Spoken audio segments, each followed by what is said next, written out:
పౌలు గారు మన హృదయాన్ని గురించి చెప్తూ ఉన్నారు.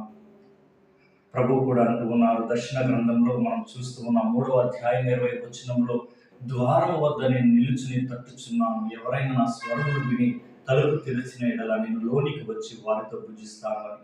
అంటే పవిత్రమైన హృదయంలోనికి ప్రభువు రావడానికి సిద్ధముగా ఉన్నాడు.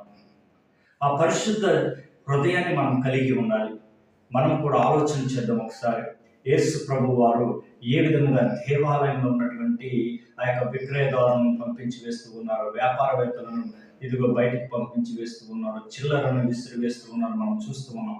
ఈరోజు మన హృదయం అనే దేవాలయంలో కూడా అటువంటి ఆటంకకరమైనటువంటి వస్తువులు కానీ, వ్యక్తులు కానీ, రకరకాలైనటువంటి సాతాను యొక్క శక్తులను మన హృదయంలో కలిగి ఉంటూ ఉన్నాం. ఒక వ్యాపార స్థలంగా, ఇదిగో ఒక దొంగవానికి గృహగా, ఇదిగో వ్యభిచారులకు గృహగా